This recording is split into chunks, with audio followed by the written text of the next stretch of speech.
नमस्कार, आप देख रहे हैं प्रदेश का सबसे भरोसेमंद news channel India news Uttar Pradesh Uttarakhand. मैं हूं आपके साथ अतुल प्रताप सिंह। देश में एक तरफ कोरोना का संक्रमण बहुत तेजी से कम हो रहा, वहीं दूसरी तरफ कई राज्यों में ब्लैक और व्हाइट फंगस ने अटैक कर दिया है। यूपी में अब ब्लैक फंगस के, व्हाइट फंगस के कुछ से केस सामने आ चुके हैं जो कि कोरोना संक्रमित नहीं हुए, लेकिन फिर भी वो ब्लैक फंगस की जद में आ गए।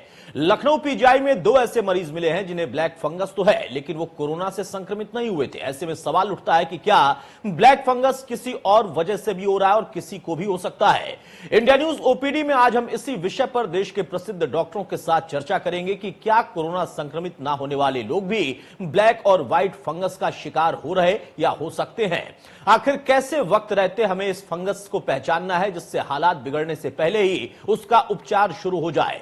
आज हमारे साथ होंगे देश के 2 जाने माने डॉक्टर आशीष अग्निहोत्री, एमडी फिजिशियन है, झांसी से जुड़ेंगे, और डॉक्टर अविनाश खरे जो कि हेल्थ ऑफिसर हैं बिलासपुर छत्तीसगढ़ से। अगले 1 घंटे तक हमारे फोन नंबर 01161362072 पर फोन करके आप सीधे देश के बड़े डॉक्टरों से बात कर सकते हैं। आपको बस इतना करना है कि आप हमारे इस फोन नंबर पर, जिसको मैं फिर से दोहरा देता हूं, 01161362072 पर कॉल करिए और आपके मन में जो भी शंका, जो भी सवाल है, उस सवाल को आप रखिए हमारे इस पटल पर। डॉक्टर सीधा उसका जवाब देंगे। हम कार्यक्रम की शुरुआत करें इससे पहले एक बार फिर से आपसे निवेदन करते हैं कि आप लोग सोशल मीडिया पर जो खबरें वायरल हो रही या जो वीडियोस वहां पर वायरल किए जा रहे हैं उस पर कतई भरोसा ना करें। यह आपके लिए सिर्फ खतरा नहीं बल्कि जानलेवा हो सकता है, क्योंकि कोरोना के हर मरीज की परेशानी अलग अलग है और कुछ लोग आपके मन में डर पैदा करना चाहते हैं। इसलिए आप केवल डॉक्टरों की सलाह पर ही दवाइयों की शुरुआत करें। लेकिन अब हम शुरू करते हैं इंडिया न्यूज का ओपीडी कार्यक्रम। तो इंडिया न्यूज की सबसे बड़ी मुहिम और तमाम दर्शक हमारे साथ प्रतिदिन जुड़ते हैं। आज का हमारा जो विषय है ओपीडी में, तमाम सवाल तो दर्शक अपने रखेंगे, उनके मन के सवाल हम आज साथ साझा करेंगे, लेकिन उसके साथ साथ जो फंगस को लेकर इस वक्त पूरे देश में एक अलग तरीके से आवाज उठ रही है या फिर एक पैनिक क्रिएट हो रहा है, और उस के बीच में जब कुछ ऐसे लोग जो कि कोरोना से संक्रमित नहीं हुए लेकिन वो फंगस का शिकार हो चुके हैं, फंगस ने उनको अपने जद में ले लिया, इसकी वजह क्या है और उससे सुरक्षा के नियम क्या है, कानून क्या है या फिर उसकी व्यवस्था क्या है। आप देखिए कि कई ऐसे केसेस अब आने लगे जो कि कोरोना से संक्रमित नहीं थे, लेकिन उनमें जब ये सिम्टम्स आए और उसकी जांच की गई तो फिर पाया गया कि उनमें फंगस है। हमारे साथ जो डॉक्टर जुड़ेंगे वो इसी पर अपना सुझाव देंगे। डॉक्टर आशीष अग्निहोत्री जो कि एमडी फिजिशियन है, झांसी से जुड़ रहे हैं, हमारे साथ जुड़ चुके हैं। बहुत स्वागत है डॉक्टर आशीष आपका। और डॉक्टर अविनाश खरे, हेल्थ ऑफिसर बिलासपुर छत्तीसगढ़ से हमारे साथ जुड़े हैं। बहुत स्वागत है आपका भी डॉक्टर अविनाश खरे। सबसे पहले डॉक्टर आशीष अग्निहोत्री, हमारा आज ओपीडी का जो विषय है वो सवाल यही है कि जो ब्लैक फंगस इस वक्त है या व्हाइट फंगस है, ऐसे लोगों में भी वो पाया जा रहा जो कि कोरोना से संक्रमित नहीं थे, इसकी सबसे पहली वजह आपको क्या दिखाई देती है, क्यों हुआ उनको? देखिए, ये जो ब्लैक फंगस है, जिनको कोविड पेशेंट नहीं है उनको भी हो सकता है, because it is a fungal infection. Basically जितने भी फंगस कई प्रकार के होते हैं उनसे द्वारा ये फैलता है जी। जैसे एस्परजिलोसिस फंगस है हमारा, ये सारे फंगस जो वातावरण में रहते हैं, जो वातावरण में रहने के साथ साथ जो हमारे एटमॉस्फेरिक कल्चर है, जैसे गंदगी एरिया है, रिमोट एरियाज हैं, तो यहाँ से फंगल इन्फेक्शन बेसिकली होता है।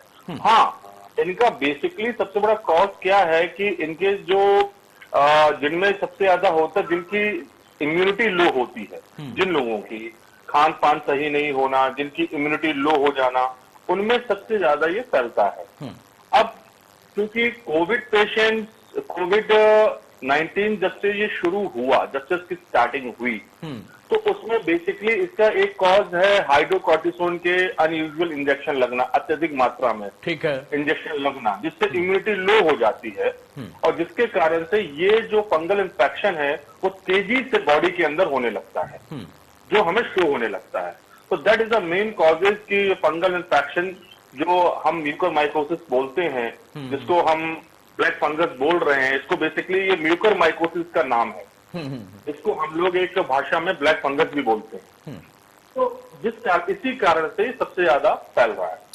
चलिए, तो आपने जैसा बताया डॉक्टर आशीष अग्निहोत्री कि ये किसी को भी हो सकता है क्योंकि एक फंगल इन्फेक्शन है और म्यूकरमाइकोसिस को ही अगर हम देखें तो ब्लैक फंगस, व्हाइट फंगस कहा जाता है उसके सिम्टम्स को देखते हुए। लेकिन सबसे बड़ी बात कि आपको उसमें बचाव क्या करना है, जैसा डॉक्टर आशीष ने कहा है कि इम्यूनिटी लेवल आपका मेंटेन होना चाहिए, अच्छा होना चाहिए। उसके कई अलग अलग आयाम हो सकते हैं। आप व्यायाम कर सकते हैं, एक्सरसाइज कर सकते हैं, दवाओं का जो आप सेवन कर रहे हैं उसको आप डॉक्टरों की सलाह पर, अगर इस मौजूदा दौर में उसमें कुछ चेंजेस करने हैं तो उस पर भी आपको डॉक्टरों से ही सलाह लेनी है, अपने से खुद से डॉक्टर नहीं बन जाना है। बहुत सारे लोगों ने स्टेरॉइड को ही अपने आप में लेना शुरू कर दिया कि वो घर बैठे सही हो जाएंगे और उन्होंने खुद के लिए खतरा मोल लिया है। लेकिन अब यहां पर अविनाश खरे साहब, मैं आपको चर्चा में शामिल करने जा रहा हूं। जैसा आशीष जी ने कहा, डॉक्टर आशीष का कहना है कि किसी को भी हो सकता है।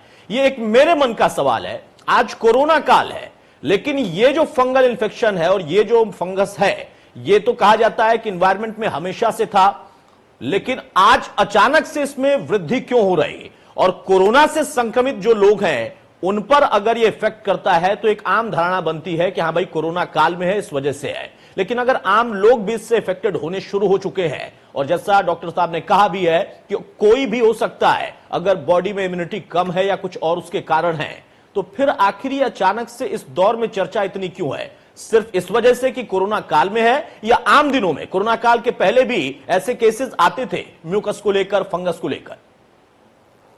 नमस्कार जी। एक्चुअली जैसा कि हम लोग देख पा रहे हैं कि फंगस, जैसा कि मेरे मित्र आशीष जी ने बताया कि फंगस को बहुत अनंत काल से फंगस है, वातावरण में फंगस है, एयर में स्पोर्स हैं, सब जगह हैं, है ना। फंगल इन्फेक्शन पहले भी होते थे। करीब मेरे ख्याल से 1,44,000 के आसपास फंगस हमारे एनवायरमेंट में हैं। इनमें से कुछ पैथोजेनिक होते हैं इंसानों के लिए, इनमें से एक म्यूकोरमाइकोसिस या ब्लैक फंगस भी है। ठीक है। कोरोना में हुआ ये कि जो मेरे मित्र ने भी बताया, हम जानते हैं कि स्टेरॉइड्स का बहुत इरेशनल यूज हुआ है। मरीज अपने आप से स्टेरॉइड्स खा रहे हैं। कई जगह हॉस्पिटल्स में भी स्टेरॉइड्स को लगातार देना पड़ रहा है लोगों के ऑक्सीजन सिचुएशन को मेंटेन करने के लिए। और क्योंकि कोरोना में ऑलरेडी मरीज की इम्यूनिटी गिर जाती है। जब मरीज की इम्यूनिटी ऑलरेडी गिरी हुई होती है तो फंगल इन्फेक्शन हमेशा अपॉर्चुनिस्टिक होते हैं। वो मौका ढूंढते हैं, मौका पाते ही जो है वो अपना अटैक करते हैं। तो कोरोना काल में ये, क्योंकि ब्लैक फंगस हम लोगों को अभी बहुत ज्यादा सुनने में आ रहा है, इसके पहले भी बीमारियां थी बट उतनी ज्यादा नहीं थी। हाँ, लेकिन वो लोग जो जिनकी इम्यूनिटी बहुत ज्यादा गिरी हुई है, जिनका शुगर लेवल बहुत अनकंट्रोल्ड है, हाई रहता है, 600, 700, 800 रहता है, जो डायबिटिक कीटोएसिडोसिस की स्टेज में भी रहते हैं, वो लोग बहुत खतरे में रहते हैं। अब लेकिन लोगों में जागरूकता बढ़ रही है थोड़ी सी, तो लोग उस चीज को देख रहे हैं, ध्यान दे रहे हैं। इसीलिए समय रहते चीजें पकड़ में भी आ जा रही हैं। और यही हमारे लिए सबसे महत्वपूर्ण है, ये जागरूकता हमारे हेल्थ केयर प्रोवाइडर्स में लाना, हमारे नागरिकों में लाना, कि जो इनके मुख्य लक्षण हैं उनको समय रहते पहचान लें। Early diagnosis and aggressive treatment, this is the only की। इस बीमारी, इस लड़ाई से जीतने के लिए यही सबसे महत्वपूर्ण हमारी कुंजी है। बिल्कुल सही कहा आपने कि अर्ली डायग्नोस्टिक यही सबसे बड़ी पूंजी है। आप साफ सफाई रखिए, आप उसके साथ साथ अपनी इम्यूनिटी पर काम करिए, उससे भी आपको सुरक्षा मिलेगी। उसके साथ साथ अगर फिर भी आप इफेक्टेड हो जाते हैं किसी कारणवश, मौजूदा परिस्थितियां जो हैं जिसमें किसी को स्टेरॉइड देना भी डॉक्टरों के लिए जरूरी था तो उन्होंने दिया, ऑक्सीजन देना जरूरी था तो वहां पर दिया गया। और कई बार हमने देखा है, आमतौर पर वही निकल कर आ रहा है कि जो उसमें पानी का इस्तेमाल होता है उसके वजह से भी यहां पर और ज्यादा दिक्कतें पैदा हो रही हैं। अगर साफ सफाई नहीं है, उसका रेगुलर मेंटेनेंस नहीं है, उसको चेंज नहीं किया जा रहा, तो ये सारी चीजें हैं जो मिलकर फंगस को एक अवसर का मौका देती हैं। क्योंकि आमतौर पर हम ये मानते हैं कि इंसान अवसरवादी होता है, लेकिन अब आप जानिए कि सिर्फ इंसान अवसरवादी नहीं होता है, फंगस भी अवसरवादी होते हैं, जैसा डॉक्टर अविनाश ने कहा भी है। डॉक्टर आशीष, सबसे अहम बात यहां पर यह आ जाती है, साहब दोनों लोगों ने इसको डिस्क्राइब कर दिया, आप लोगों ने डिटेल में बताया कि कोई भी इससे इफेक्ट हो सकता है, बचने का तरीका क्या है या क्यों ये उनको इफेक्ट कर सकता है। लेकिन आज की तिथि में बहुत सारे ऐसे लोग हैं, ग्रामीण अंचल के हैं, शहरों में भी हैं, जो कि समझ नहीं पा रहे कि वो कैसे इफेक्ट इससे हो गए। और फिर उसमें अगर विलंब होता है तो इतनी जानकारी है कि कम से कम ये जानलेवा तो है फंगस, लाइलाज भले ना हो लेकिन जानलेवा है। और वो टाइम पीरियड बहुत जरूरी होता है कि आप सही समय पर सिम्टम्स को समझें और डॉक्टर्स के पास पहुंचें।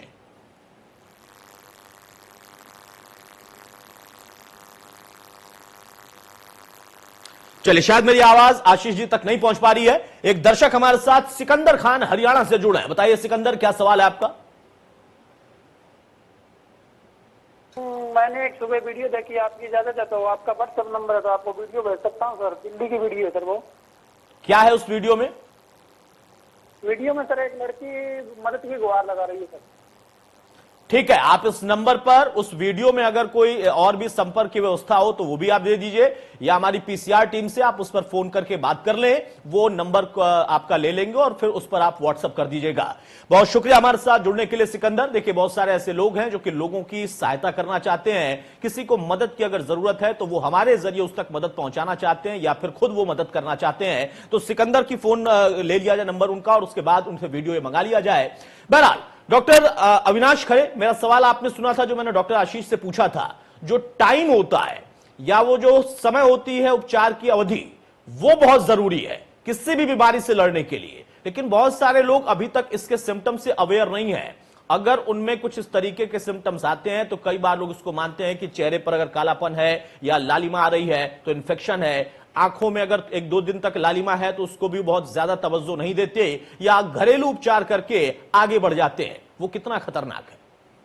देखिए, मैं आपको थोड़ा सा इसके प्रकार जानना चाहूंगा कि इसके लक्षण क्या है जो हमें जिन पर हमको विशेष तौर पे ध्यान देना है। बिल्कुल। एक तो सबसे महत्वपूर्ण चीज ये है कि जो लोग कोरोना से ग्रसित हैं और उनमें यदि ब्लैक फंगस होता है तो ऐसे मरीज जिनको कि बिल्कुल सही अप्रोप्रिएट ट्रीटमेंट दिया जा रहा है, but after that judicial medication वो इम्प्रूव नहीं कर रहे हैं, उनमें हमें सस्पिशन होना चाहिए ब्लैक फंगस का।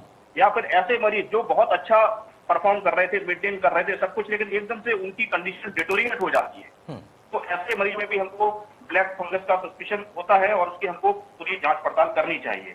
बाकी सामान्य मरीजों में बुखार आना, सिर दर्द होना, स्टफी नोज होना, नाक से ब्लडी नेजल डिस्चार्ज होना, blackish discolouration on the nose और पैलेट, आई पेन, आंख में सूजन आना और आंख से धुंधला दिखना या डबल विजन दिखना, आंख की एक पुतली या मूवमेंट ना होना, ये सारे बड़े ही कॉम्प्लिकेटेड और बहुत सारे लक्षण हैं, है ना। इनमें से यदि जो भी लक्षण हमको नजर आता है तो हमको तुरंत जो है सबसे पहले अपने हेल्थ केयर प्रोवाइडर, जो भी आपके डॉक्टर हो, फैमिली डॉक्टर हो या आसपास का अस्पताल हो, वहां हमको संपर्क करना चाहिए जितनी जल्दी। चलिए, तो जैसा आपने कहा खरे साहब कि ये कुछ मोटे मोटे सिम्टम्स हैं और इसमें कोई भी सिम्टम अगर आपको आता है तो आपको बिल्कुल कैजुअली इसको नहीं लेना है, अपने डॉक्टर से जरूर संपर्क साधना है। तमाम राज्यों में सरकारी तौर पर अलग व्यवस्थाएं कर दी गई हैं तो आप वहां पर भी संपर्क साध सकते हैं, क्योंकि बाकायदा इस अब लक्षण को या इस ब्लैक फंगस, व्हाइट फंगस को एक नोटिफाइड उसमें लिया गया है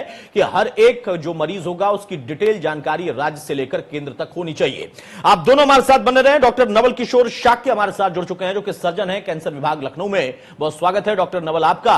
डॉक्टर नवल, लखनऊ में केसेस भी ऐसे निकले जिनमें कोई सिम्टम कोरोना के नहीं थे और उनको कोरोना नहीं हुआ और फिर भी वो फंगस का शिकार हो गए। दो मेहमान हमारे साथ हैं, उन्होंने बताया कि कोई भी हो सकता है, लेकिन जो कैंसर पेशेंट है उनके भी कई सवाल निकल कर आ रहे हैं कि हमारी बॉडी तो वैसे ही बहुत कम इम्यूनिटी वाली है, हम तमाम तरह की दवाइयां ले रहे, कीमोथेरेपी चल रही है, उस बीच में हम पर कितना खतरा है?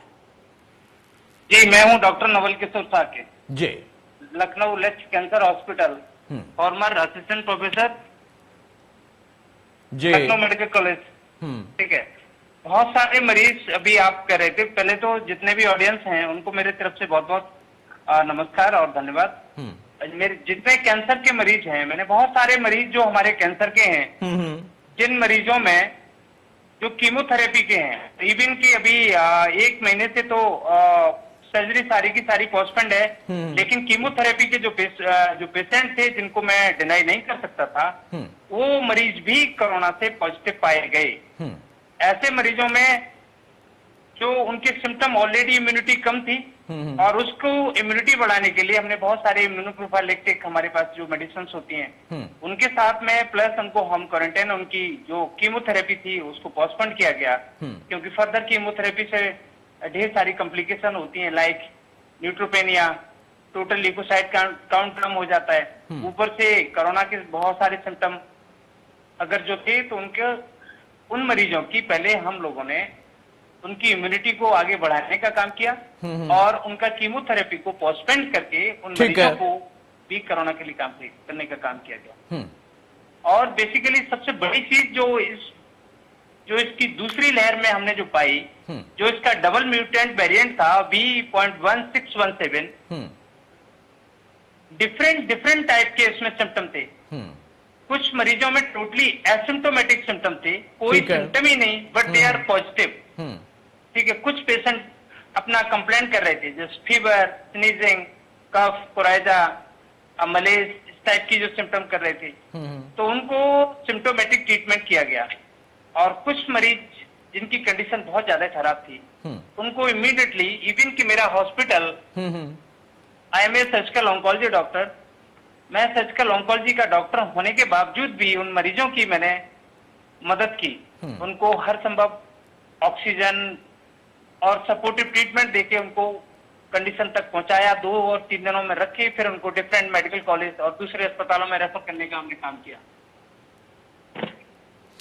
ठीक है, तो कैंसर पेशेंट जो हैं उनके लिए भी किस तरीके की जो तमाम एक्सपर्ट्स हैं, जैसा हमारे साथ डॉक्टर नवल किशोर जुड़े हुए हैं, उन्होंने बताया कि पेशेंट को अभी वो मेडिसिन नहीं दी जा सकती थी या वो ट्रीटमेंट नहीं दिया जा सकता था। कीमोथेरेपी की अगर डेट थी तो उसको पोस्टपोन किया गया, क्योंकि वो कोरोना पॉजिटिव पाए गए। तो प्राथमिकता ये थी कि उसके साथ साथ उनको होम आइसोलेट कराया जाए और फिर इससे पहले बचाया जाए और फिर आगे की व्यवस्था की जाए।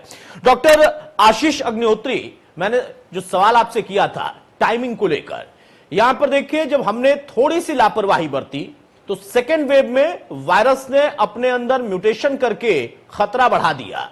किसी में कोई लक्षण नहीं, वो भी संक्रमित, और किसी में बहुत अच्छे से लक्षण दिखाई दे रहे हैं तो वो तो संक्रमित था ही। और फिर जरूरतें अलग अलग हिसाब से बनी। ऑक्सीजन के लिए वो लोग भी दौड़े जिनका ऑक्सीजन लेवल ठीक ठाक था, लेकिन बहुत सारे ऐसे लोग भी दौड़े जो कि वाकई एक झटके में उनका ऑक्सीजन लेवल नीचे हो गया।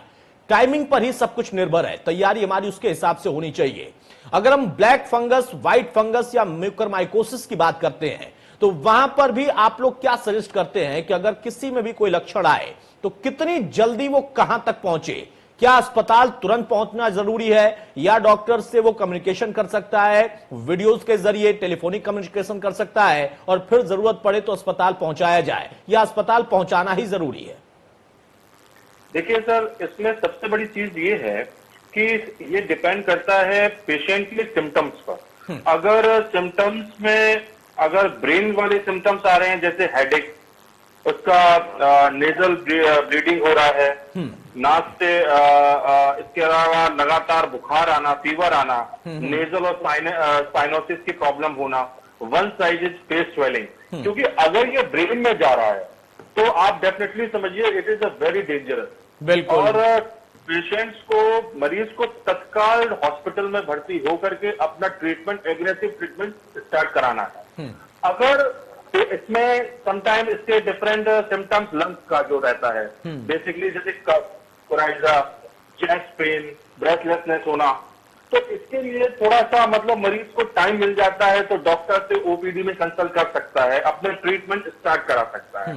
इसके अलावा इसके गैस्ट्रोइंटेस्टाइनल सिम्टम्स रहते हैं, जिसमें एब्डोमिनल पेन होना, गैस्ट्रिक एब्डोमिनल पेन या डायरिया, डिसेंट्री होना, इसमें पेशेंट ओपीडी में जाकर के अपने आप को दिखा सकता है, अपना ट्रीटमेंट स्टार्ट करा सकता है। अगर उसको गैस्ट्रोइंटेस्टाइनल ब्लीडिंग हो रही है, देन ये कंडीशन उसके हॉस्पिटल एडमिशन की है, देन एग्रेसिव स्टार्टिंग ट्रीटमेंट की है। बिकॉज और इसका एक सिम्टम्स होता है आंखों के लिए भी, कि आंखों में स्वेलिंग होना, आंखों से ना दिखाई देना या कम दिखाई देना, आंखों का ना खुलना और आंखों में लगातार रेडनेस और स्वेलिंग बढ़ते जाना। अगर स्वेलिंग उसकी बढ़ रही है, रेडनेस उसकी लगातार हो रही है या उससे आंख बिल्कुल नहीं खुल रही है, तो उसको हॉस्पिटलाइज होना पड़ेगा। Then it will be go to a surgery. It is depending upon the suggest of the doctor. Medical उसके किस तरह से डॉक्टर का ट्रीटमेंट स्टार्ट करता है। बिल्कुल सही कहा आपने कि वो किस तरीके के सिम्टम से जूझ रहा है उस पर डिपेंड करता है कि उसको अस्पताल तुरंत पहुंचाना है या फिर उसका कुछ उसको समय और मिल सकता है। डॉक्टर अविनाश खरे, जैसा आमतौर पर शुरुआती दिनों में जब इसकी चर्चा हुई, पहला दूसरा केस आया तो उस वक्त ये चर्चा शुरू हुई, फिर गवर्नमेंट की तरफ से गाइडलाइन भी आई कि नेजल इन्फेक्शन है और फिर धीरे धीरे उसका असर ऊपर की तरफ जाता है और फिर वो ब्रेन तक पहुंचता है। लेकिन उसके बाद केसेस ऐसे भी आए जहां पर चेस्ट को लेकर भी इंफेक्शन की बात आई और उसके साथ साथ अब कुछ केसेस ऐसे भी हैं जहां पर स्मॉल इंटेस्टाइन पर भी इसका इंफेक्शन दिखाई दिया है। ओवरऑल माने क्या किसी भी बॉडी के पार्ट को, किसी ऑर्गन को इफेक्ट कर सकता है? बिल्कुल। क्या है कि आप देखेंगे कि कोविड-19 ऑलरेडी हमारे एयरवेज सिस्टम को, हमारी ब्लड वेसल्स को डैमेज करता है, जिसकी वजह से वो उस जगह पे यदि हमारे मान लीजिए सांस लेने से हमारी नेजल म्यूकोजा में ये स्केप होता है, लॉज हुए, धीरे से धीरे जाकर के लंग्स में, लंग पेरेन्काइमा में यदि लॉज हुए, तो वहां पर इसकी जो फंगल ग्रोथ होगी वो सारे आसपास के टिश्यू को उसको नेक्रोटाइज करेगी, एलोलाई को डैमेज करेगी, वहां टॉक्सिन्स बनेंगे और वो वहां से ब्लड के थ्रू दूसरे अन्य ऑर्गन्स में भी जा सकते हैं। ब्रेन में तो अभी जैसे बताया है डॉक्टर साहब ने, डॉक्टर आशीष ने भी बताया, ब्रेन में भी जाएगा, है ना, और जगह जा सकता है, इंटेस्टाइनल भी हो सकता है। तो मैं इसलिए इसमें वही शुरू से अपनी पहली बात जो मैंने कहा था कि अर्ली डायग्नोसिस, जहां हमको अलार्मिंग बेल बजी, जहां भी हमको सस्पिशन हुआ कि कहीं ये ब्लैक फंगस तो नहीं है, यदि हमारी शुगर लेवल बहुत ज्यादा है और हमको जरा सा भी कोई एक लक्षण आया, फेशियल स्वेलिंग आई, वन साइडेड फेस पफिनेस आई, स्टफी नोज हुआ, तो तुरंत हमको सबसे पहले, क्योंकि डायग्नोसिस जब तक बनेगा नहीं तब तक अतुल जी सही ट्रीटमेंट कैसे स्टार्ट होगा? तो डायग्नोसिस बनाना सबसे महत्वपूर्ण है। नहीं, बिल्कुल बिल्कुल खरे साहब, आपने जो बात कही है वो व्यवहारिक और स्वाभाविक है कि जब तक आपका डायग्नोसिस समय पर नहीं हो जाएगा, आपके सिम्टम्स आपका डॉक्टर्स को नहीं पता चल पाएंगे या सही समय पर उनको सूचना नहीं मिल पाएगी और आपकी बॉडी अगर इम्यूनिटी वाली नहीं होगी तो फिर खतरा तो बढ़ता ही है। लेकिन अविनाश खरे साहब, चूंकि आप हेल्थ ऑफिसर भी हैं, मैं एक सवाल और आपसे भी स्पेसिफिक लेना चाहूंगा। गवर्नमेंट की तरफ से गाइडलाइंस हैं, केंद्र सरकार ने भी राज्यों को बोला कि भाई आप नोटिफाइड करिए। तमाम राज्यों ने लगभग 14 जिन्होंने इसको एक तरीके से महामारी घोषित कर दिया।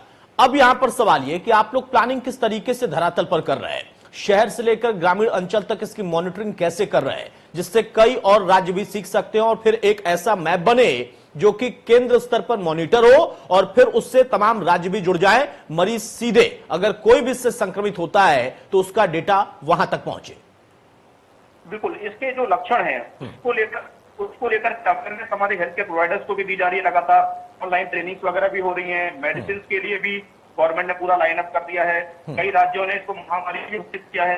अब चूंकि नोटिफाइड डिसीज जहां ये हो जाएगी तो इससे रिलेटेड जो मेडिसिन हैं, जैसे लाइपोसोमल एम्फोटेरेसिन बी है, ये इंजेक्शन है, तो ये इंजेक्शन क्योंकि अभी तक ये बीमारी बहुत ज्यादा नहीं थी तो शुरुआत में तो इनकी कमी बिल्कुल सामने आई है, देखने को मिली है, लेकिन सरकार ने, शासन ने हर जगह व्यवस्थाएं की है और अब इनका प्रोडक्शन भी बढ़ रहा है। तो हमारा हेल्थ सिस्टम तैयार है, इस समय हम लोग तैयार हो चुके हैं इन सारी चीजों से जूझने के लिए। लेकिन बस वही है कि हमारे पास जितनी जल्दी मरीज पहुंचेगा, जितनी अच्छी कंडीशन में पहुंचेगा, उतना अच्छा प्रोग्नोसिस होगा। तो हेल्थ सिस्टम अब हम रेडी टू फाइट। ठीक है डॉक्टर नवल किशोर, राजधानी लखनऊ में भी देखें तो बहुत सारे केसेस निकल कर आए, तो देश की राजधानी दिल्ली में भी बहुत सारे केसेस हैं, हरियाणा में बहुत सारे केसेस हैं, एनसीआर की बात करें तो गाजियाबाद और नोएडा में भी हमने देखा है कि व्हाइट और ब्लैक दोनों के ही बहुत फंगस के केसेस निकल कर आ रहे हैं। अब यहां पर सबसे अहम ये कि एक तरफ वो डर है जिसको दूर करना है, सावधानी के तरीके हैं जो आप लोग बता रहे हैं, लेकिन उसके साथ साथ एक और भी दायित्व तो डॉक्टरों का इस दौर में हो जाता है, मनोबल बढ़ाने का। मैंने केजेएमयू के वीसी से बात की, उन्होंने कहा कि उस वक्त जिस दिन मेरी उनसे चर्चा हुई उस वक्त उनके पास 34 केस थे और जो ठीक होने वाले का रेशियो था वो 99 एबव था, यानी एक मरीज को छोड़कर हम कहें तो बाकी सभी दुरुस्त हो रहे थे। क्या आप लोग भी इसी तरीके से देख रहे हैं इसको, या धीरे धीरे पिछले कुछ दिनों में इसमें कोई तब्दीली आई है? अभी जो जिस तरह से अप्रैल के महीने में कोविड का इंसिडेंस बहुत ज्यादा था, उसको देखते हुए फिलहाल काफी कम हुआ है। और बात में किंग जॉर्ज मेडिकल कॉलेज की करूं, किंग जॉर्ज मेडिकल कॉलेज में एटलीस्ट 70% जो पेशेंट थे वो ज्यादातर डिस्चार्ज हो चुके हैं और 30% पेशेंट अभी भी है। लेकिन अभी जो नए पेशेंट, जैसे पहले हम लोग अपनी ओपीडी में जिस तरह से रैपिड टेस्ट कराया करते थे और उस रैपिड टेस्ट में एक अमूमन बल्क में अगर हमने 100 टेस्ट कराए, 100 में 40% जो एसिम्टोमेटिक थे वो कोरोना पॉजिटिव निकलते थे। क्योंकि उस समय जो कोरोना का जो नया म्यूटेंट था वो मल्टीफेजिक मोड में आया था और उसका जो प्रभाव था बेसिकली फर्स्ट वीक में, उसमें 2 दिन फीवर आता था और 2 दिन फीवर के साथ में दूसरे सिम्टम भी रहते थे, फिर वो सबसाइड हो जाता था।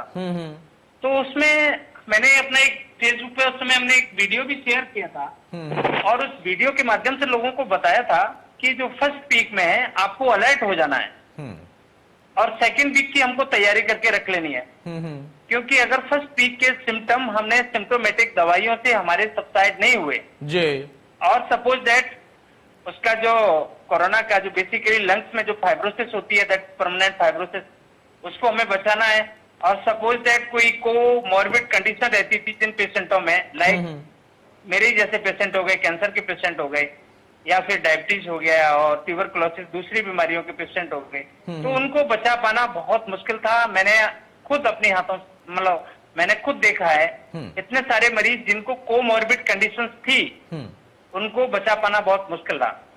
लेकिन अच्छा है अभी लखनऊ काफी पिछली की अपेक्षा काफी अच्छा अभी रिजल्ट है। चलिए, परिणाम अच्छे निकल रहे हैं, लेकिन हमें सावधानी बरतनी है, सतर्क रहना है। कैंसर से जो पेशेंट जूझ रहे थे उनके लिए चुनौती और बढ़ जाती है, डायबिटिक जो पेशेंट है उनके लिए चुनौती और बढ़ जाती है। खासतौर से अगर हम देखें तो कोरोना दौर में उनको अगर स्टेरॉइड दी गई, जिनको डायबिटीज नहीं भी थी तो उनका डायबिटीज लेवल भी बढ़ा, तो उनके लिए भी खतरा बढ़ जाता है। उसके साथ साथ फंगस से भी हमें लड़ना है और ये लड़ाई बहुत छोटी नहीं है। इसको आप मानकर चलिए, जैसा हमने गलत मान लिया था कि जब कोरोना का फर्स्ट वेव आया दुनिया उससे लड़ रही थी, हमने भी लड़ा, अच्छा परिणाम हमारे बीच में आया और फिर हम लापरवाह हो गए। आज हम कोसते फिरेंगे नेताओं को, तमाम पार्टियों को, लेकिन आम आदमी भी उतना ही लापरवाह था। अगर हम देखें वाकई उस नजरिए से, उसने मान लिया कि चलो वैक्सीन आ गई, वैक्सीन को लेकर भी उनके अंदर बहुत उत्सुकता नहीं थी, लेकिन वो मान बैठे थे कि अगर हो भी गया तो वैक्सीन जाएंगे, लगवाएंगे और कोरोना दूर हो जाएगा। ऐसा नहीं है कि वैक्सीन लग जाने से कोरोना नहीं होता है, लेकिन अगर आपको डबल डोज लगा हुआ है तो फिर उसके बाद जो खतरा होता है वो बहुत ज्यादा कम हो जाता है अलग अलग वैक्सीन के हिसाब से।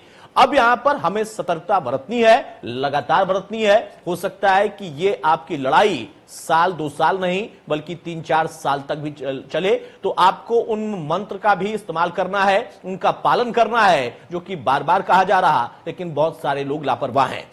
डॉक्टर अविनाश खरे साहब, यहां पर जो बात बाकी अन्य मेहमान कह रहे हैं, जो हमारे साथ डॉक्टर्स के पैनल हैं, उन लोगों ने कई तरीके बताए और आपने भी कई सुझाव दिए। सरकारी स्तर पर जैसा यहां खरे साहब ने कहा है कि जो इस वक्त व्यवस्था की गई है वो ठीक ठाक है, राज्यवार या केंद्रवार, लेकिन वहां पर फिर कई चुनौतियां और भी खड़ी होती हैं कि क्या वही सिचुएशन तो नहीं आ जाएगी। ये एक डर है आम आदमी का, जैसे अचानक से कोरोना के सेकेंड स्ट्रेन में आपाधापी थी ऑक्सीजन को लेकर, रेमडेसिविर को लेकर, फेमीफ्लू को लेकर, या फिर कहें ऑक्सीजन के अलावा स्टेरॉइड को लेकर भी। स्टेरॉइड को लेकर कम थी, वो डॉक्टर्स दे रहे थे, लेकिन इन चीजों में बहुत ज्यादा पैनिक हो गया। उसको इस पूरे अगर हम फंगस से जोड़कर देखें, अगर कोई पीक लेवल इसका आ सकता है तो उसके लिए तैयारी कितनी है? देखिए, ये इस बारे में अभी कुछ भी कहना जल्दबाजी होगी, क्योंकि अभी तो ये ब्लैक फंगस की बहुत ज्यादा समय नहीं हुआ, ब्लैक फंगस को चर्चा में आए हुए, है ना। लेकिन हम यदि देखेंगे कोरोना की पहली लहर और दूसरी लहर में हम तुलना करेंगे तो पहली लहर जब आई थी तो नंबर ऑफ केसेस इतने ज्यादा नहीं थे। किसी ने नहीं सोचा था कि सेकंड वेव में हिंदुस्तान में 4 लाख या उससे ज्यादा केस एक दिन में निकलेंगे, ठीक है।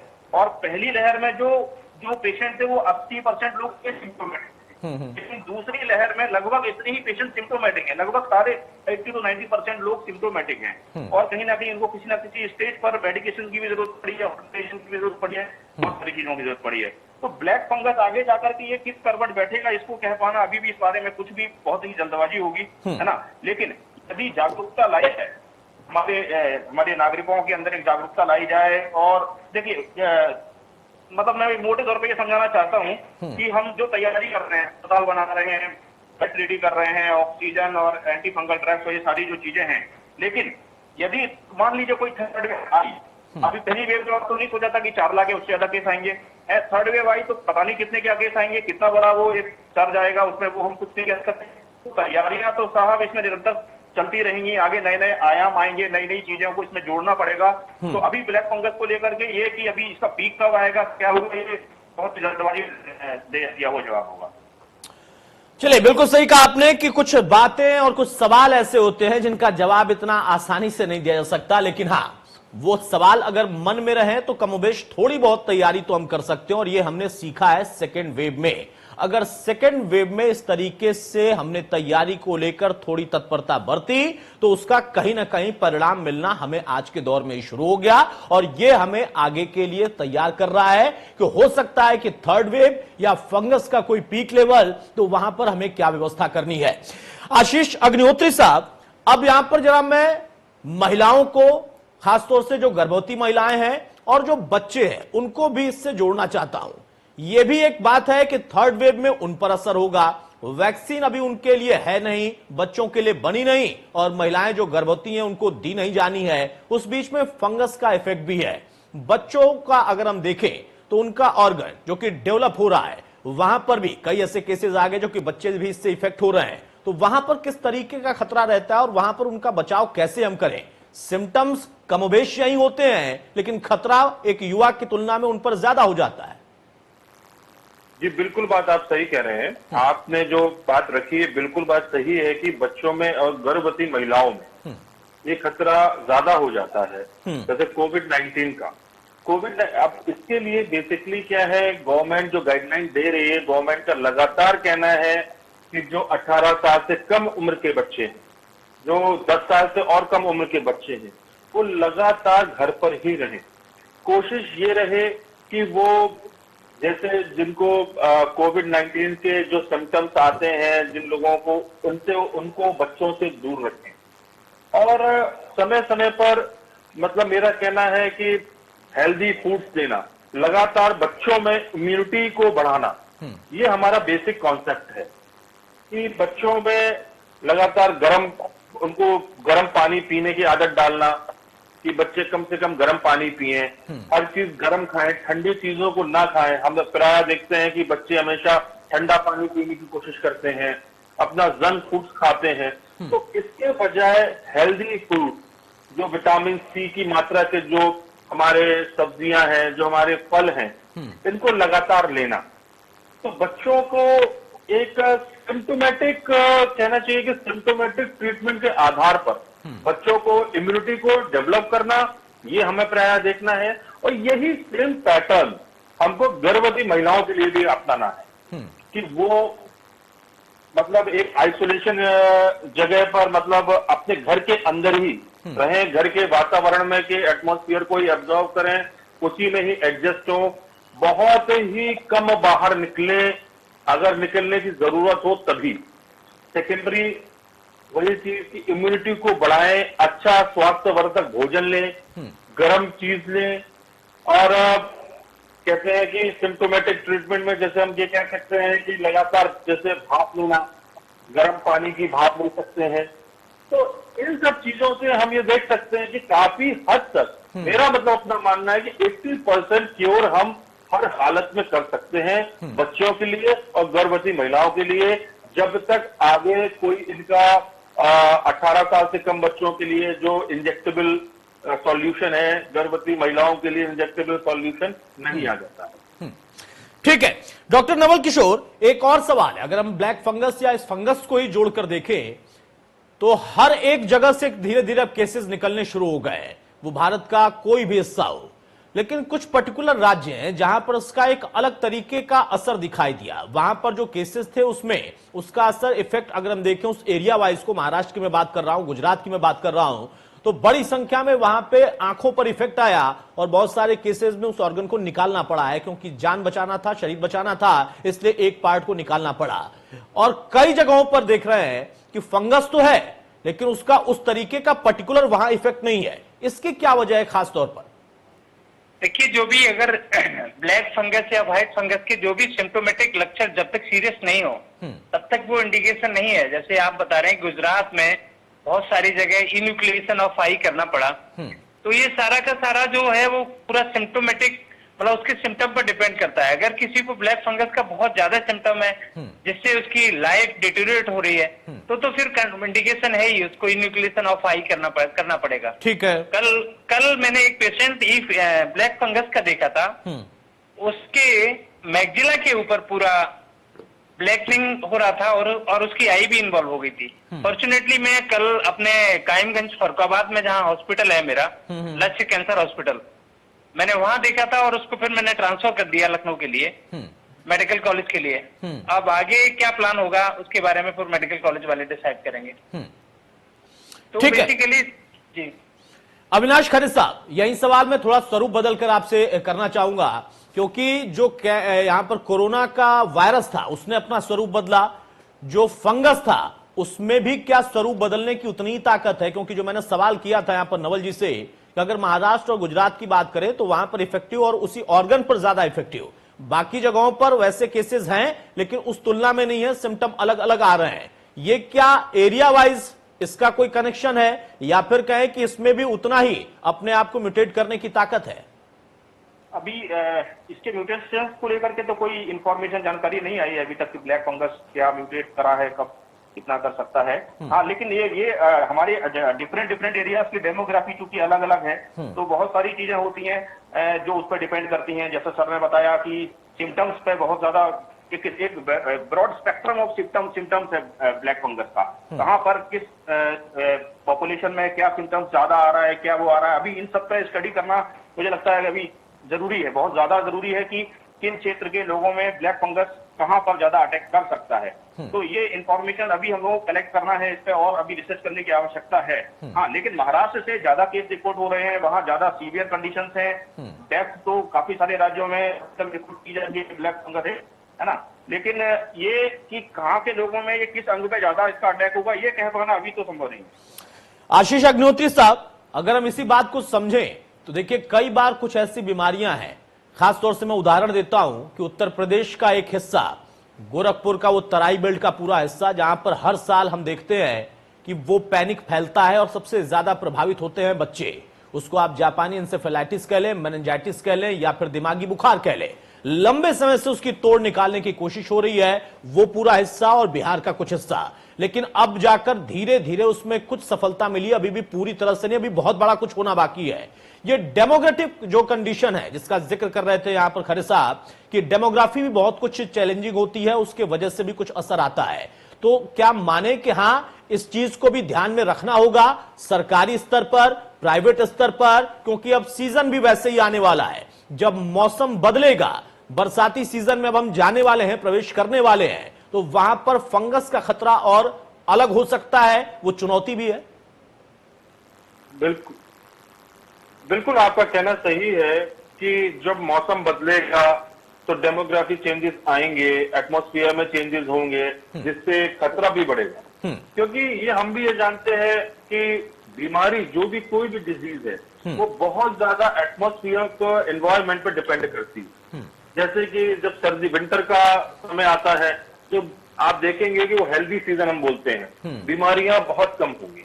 लेकिन जैसे ही बारिश का समय रहेगा, एनवायरमेंट चेंज होगा, तो ये फंगल इन्फेक्शन ये सब ज्यादा काफी तेजी से बढ़ता है। तो इसमें बेसिकली हमको ये ध्यान रखने की जरूरत है कि हम सबसे बड़ी चीज डिपेंडिंग कंडीशन है जो रिमोट एरिया पर रहती है, पानी, वाटर। पानी साफ पिए। अगर हम नदी का पानी लेते हैं या हैंडपंप का पानी लेते हैं तो उसको हम उबाल करके पिए, उबाल करके छान करके पिए, ये सबसे बड़ी चीज। वहां पर जो गांव देहात के एरियाज हैं वहां पे कुएं हैं, तो कुएं में लगातार क्लोरीन डालने का काम गवर्नमेंट हमेशा क्लोरिनाइजेशन कराती है अपने हेल्थ वर्कर के माध्यम से। तो हम उसमें अपने कुएं में, अपने तालाबों में उसका जरूर क्लोरिनाइजेशन कराएं। सैनिटाइजेशन की पर्टिकुलर व्यवस्था गवर्नमेंट हमेशा अब तो प्रत्येक गांव में सफाई कर्मचारी की उपलब्धता करा चुकी है।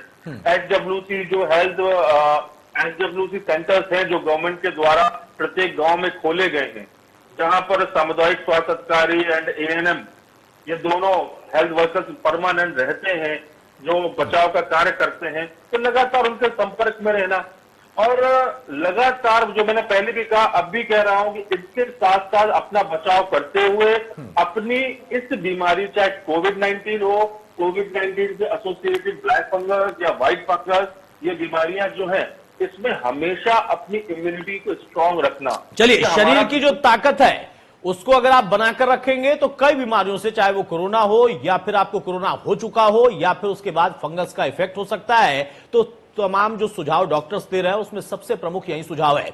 हमारे साथ आप बने रहिए। मुख्यमंत्री योगी आदित्यनाथ गोंडा दौरे पर। हम तस्वीर भी आपको सीधे दिखाते हैं गोंडा से। ये देखिए, गोंडा में इस वक्त अस्पताल का निरीक्षण करते हुए, सेंटर्स का निरीक्षण करते हुए मुख्यमंत्री योगी आदित्यनाथ गोंडा दौरे पर सीएम योगी आदित्यनाथ हैं। उसके बाद उनको आजमगढ़ के लिए भी रवाना होना है। आपको बता दें कि कोविड कमांड सेंटर का उन्होंने दौरा किया और वहीं से उन्होंने संदेश भी दिया। आजमगढ़ और वाराणसी के लिए भी रवानगी होनी है मुख्यमंत्री की।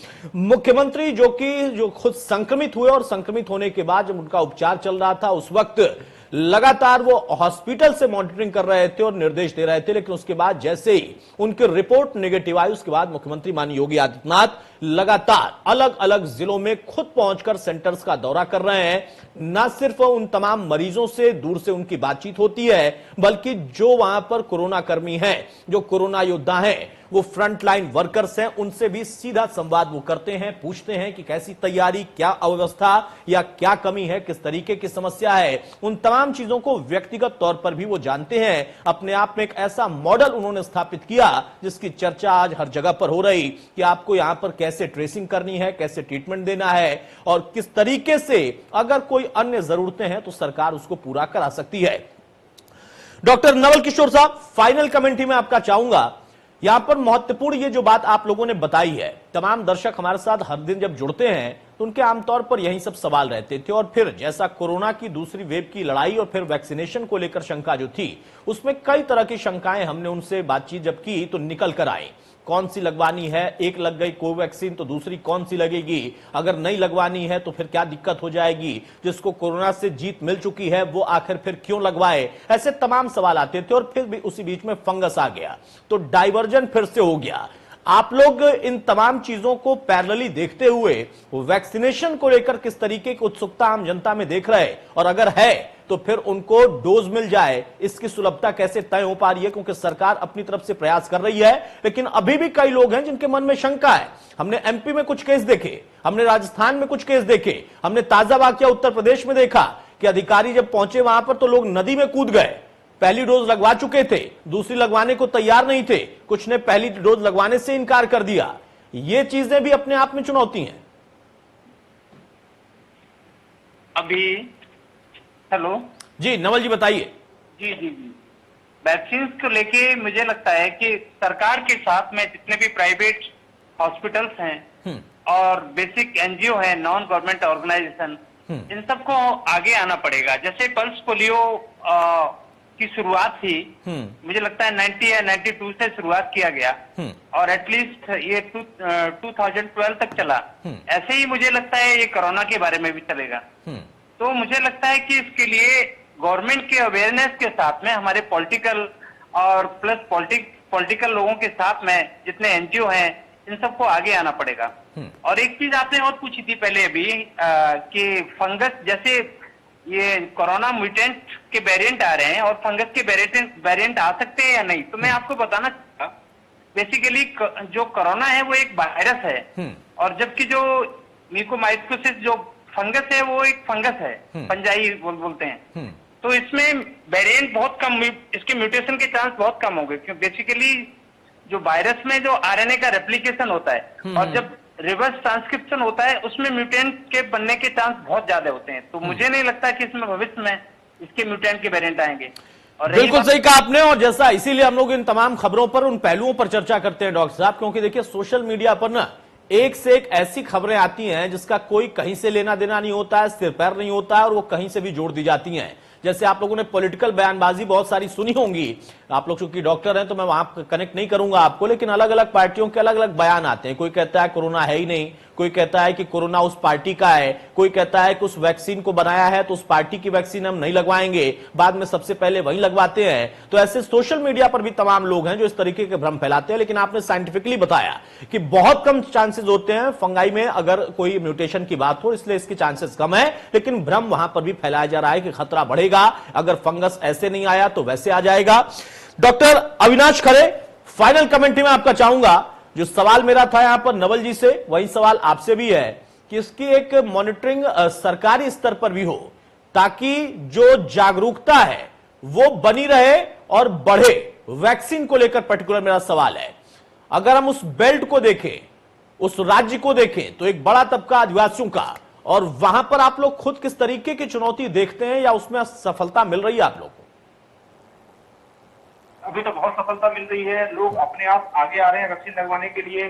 जब से 18 वर्ष से 45 वर्ष के बीच का वैक्सीनेशन शुरू हुआ है, तब से तो एकदम सभी लोग बिल्कुल बहुत तेजी से आगे आ रहे हैं, क्योंकि जो सेकेंड वेव आई उसमें लोगों ने देखा कि एकदम से जो केसेस बढ़े, सीधा कुछ हजार से 4 लाख तक पहुंच गए, डेथ रेट भी बढ़ा, बहुत यंग डेथ भी हुई है, लोगों ने अपने आसपास के कई लोगों ने अपने नजदीकी करीबों को खोया है, तो एक भय भी है।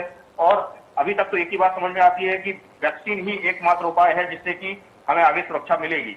तो अभी हमारी चुनौतियां पहले की तुलना में कम है, लोगों में जागरूकता ज्यादा आ गई है, लेकिन फिर भी वैक्सीनेशन के अलावा जो पहले के हमारे बचाव थे, मास्क लगाना, घर में रहना, घर से बाहर ना निकलना, साफ सुथरा माहौल अपने आसपास रखना, हाइजीन मेंटेन करना, ये आगे भी जरूरी रहेंगे, क्योंकि हम हेल्थ का इंफ्रास्ट्रक्चर कितना भी बड़ा खड़ा कर ले, हमारा जिस तरह से हमारा 135 से 140 करोड़ जो भी हमारी जनसंख्या है, उसके हिसाब से यदि कभी थर्ड वेव आई और ऐसी ही कुछ आई लाखों की संख्या में, तो उससे बचने के लिए इन्हीं उपायों का पालन करना जरूरी होगा। वैक्सीनेशन तो मेन स्टे है ही है। ठीक है, बहुत शुक्रिया डॉक्टर आशीष अग्निहोत्री आपका, डॉक्टर अविनाश खरे आपका और डॉक्टर नवल किशोर शाक्य आपका। तो हमारे साथ डॉक्टर्स जुड़े, उन्होंने ना सिर्फ वैक्सीनेशन को लेकर क्या जरूरी है और कितनी उत्सुकता बरकरार रहनी चाहिए उस पर भी अपनी बात रखी, लेकिन खासतौर से जो ब्लैक और व्हाइट फंगस है वो क्यों इफेक्ट कर रहा, उससे बचाव के तरीके क्या है, सिम्टम्स उसके प्राइमरी क्या हैं, अगर शुरुआती दौर में ये सिम्टम्स आपको दिखाई दें, समझ में आए, तो आपको संपर्क तुरंत साधना है अपने डॉक्टर से, उसको इग्नोर नहीं करना है, वरना खतरा बढ़ जाता है और फिर उसके बाद ये जानलेवा हो सकता है। तो इन तमाम चीजों का आप ख्याल रखिए। उसके बीच में आपको शारीरिक व्यायाम भी करना है। इम्यूनिटी अगर आपकी बेहतर है तो उसमें कई बीमारियों से लड़ने की ताकत आपके शरीर के अंदर के अस्पताल में खुद ही है।